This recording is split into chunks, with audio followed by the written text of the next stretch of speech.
pernapasan pada manusia.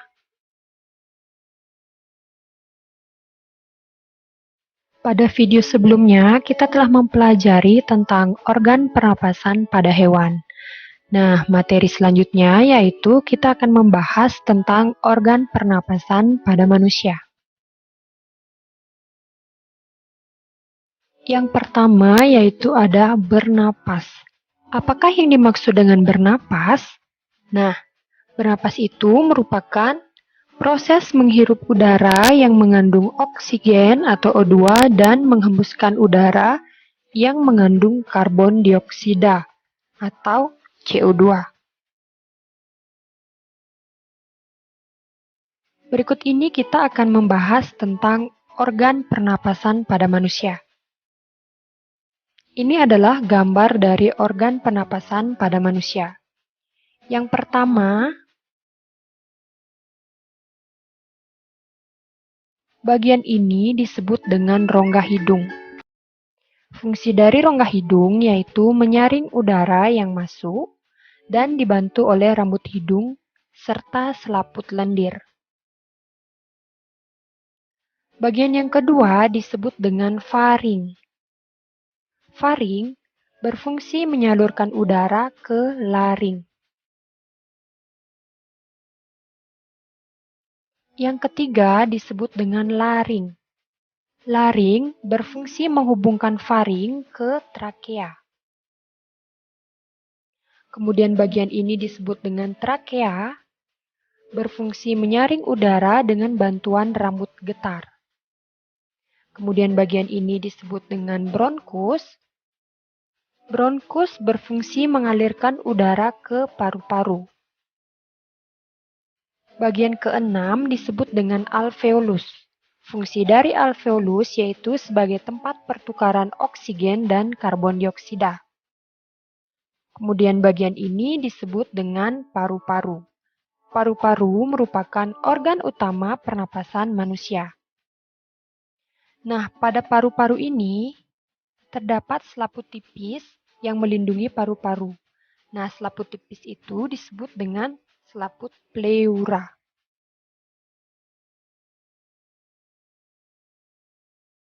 Kemudian, jika paru-paru diperbesar, maka tampilan paru-paru akan seperti ini. Sekali lagi Ibu tekankan, ini merupakan trakea atau batang tenggorokan. Cabang batang tenggorokan disebut dengan bronkus. Cabang bronkus ini disebut dengan bronchiolus. Cabang bronchiolus disebut dengan alveolus. Nah, pada alveolus ini terdapat cabang-cabangnya lagi. Nah, jika diperbesar, maka tampilannya akan seperti berikut. Ya, ini merupakan alveolus. Nah, cabang dari alveolus ini disebut dengan alveoli. Jadi, gelembung-gelembung halus ini dinamakan alveoli. Berikut ini merupakan proses pernapasan pada manusia. Perjalanan udara memasuki paru-paru dimulai dari udara memasuki rongga hidung. Pada rongga hidung, udara disaring oleh rambut-rambut halus hidung dan suhu udara juga dihangatkan dan dilembabkan oleh rambut hidung dan lendir pada hidung. Setelah melalui rongga hidung, udara akan menuju paru-paru melewati faring, kemudian menuju laring, dan menuju ke trakea.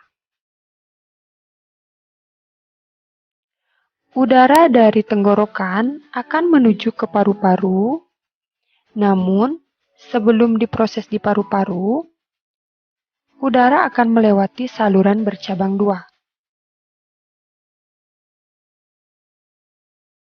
Saluran bercabang dua ini disebut dengan bronkus.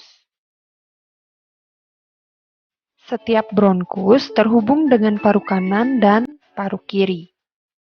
Bronkus bercabang lagi. Cabang yang lebih kecil disebut dengan bronchiolus. Kalian bisa perhatikan yang disebut dengan bronchiolus itu adalah bagian yang ini.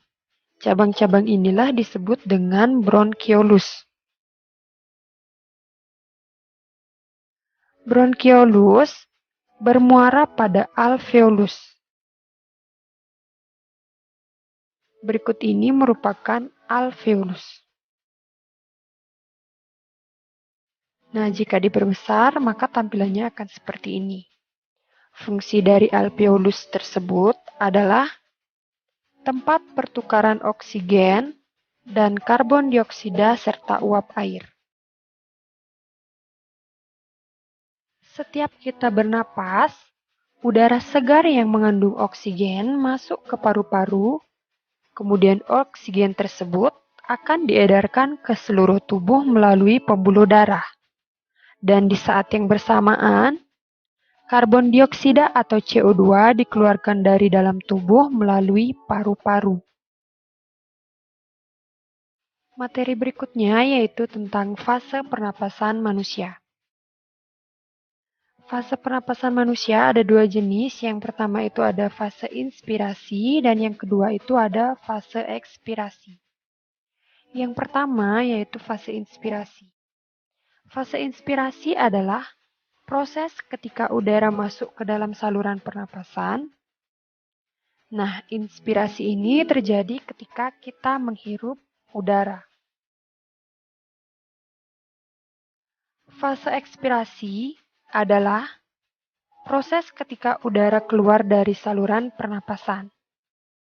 Ekspirasi terjadi saat kita menghembuskan napas atau mengeluarkan udara dari paru-paru. Materi berikutnya yaitu tentang jenis pernapasan pada manusia.